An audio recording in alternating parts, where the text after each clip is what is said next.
दर्शक हो नमस्कार. वेधकमध्ये स्वागत आहे. मी प्रशांत आराध्य.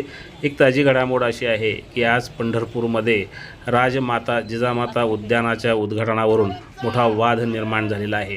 सकाळीच तीर्थक्षेत्र विकास आघाडीच्या नगरसेवकांनी मनसे नेते दिलीप धोत्रे यांच्या नेतृत्वाखाली पत्रकार परिषद घेतली होती. तसेच नगर अभियंत्यांची भेट घेतली.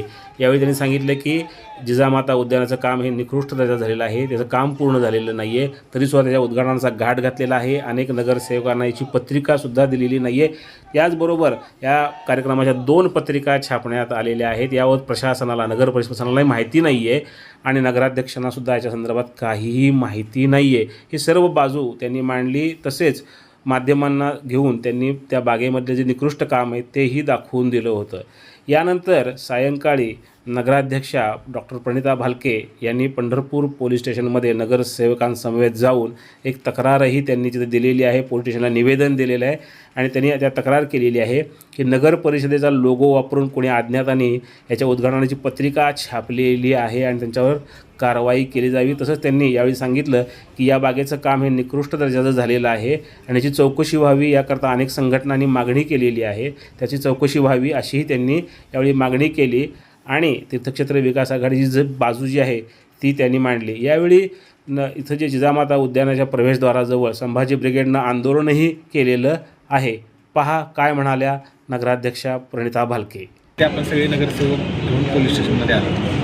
खरं तर आज आम्ही सोशल मीडियाच्या माध्यमातून आम्हाला आमच्या नगरपालिकेचा लोगो वापरलेली राजमाता जिजामाता उद्यानाची पत्रिका उद्घाटनाची पत्रिका आम्हाला बघायला मिळाली.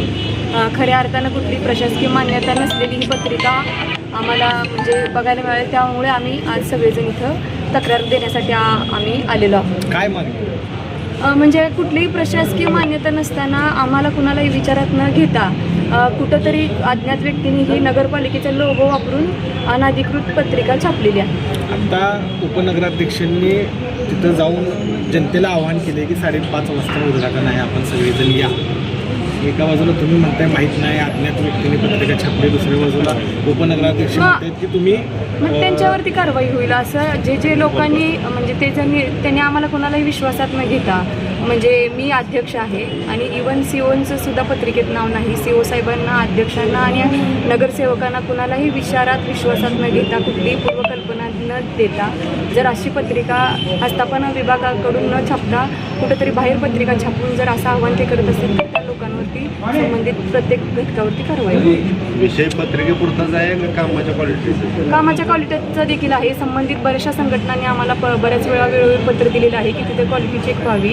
क्वालिटी चेक झाल्यानंतर क्वालिटी चेकचा पण विषय आहे आणि सोयीसुविधांचा पण विषय आहे. त्या राष्ट्रमाता जिजामाता उद्यानामध्ये आपण बघितलं तर बऱ्याचशा सोयीसुविधा अपुऱ्या आहेत. तिथे टॉयलेट बाथरूमची सोय नाही. बऱ्याच वर्षापासून ती बाग बंद आहे. जर उद्घाटन करायचं होतं तर अगोदरच करायचं होतं. मग आत्ताच हा घाट कशासाठी म्हणजे हा चाललेला आहे. तिथं कुठलीही सोयीसुविधा नाही आहे. टॉयलेट बाथरूमची सोय नाही, पिण्याच्या पाण्याची सोय नाही.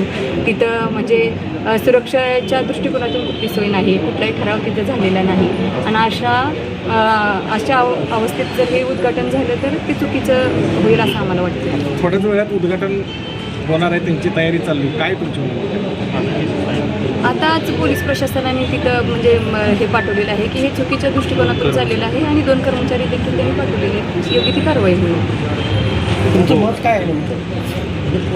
हे उद्घाटन कशासाठी काय म्हणतात? उद्घाटन कशासाठी थांबव? राजकीय श्रेयवाद आहे हा का? तिथं कामच झालेलं नाही पूर्ण.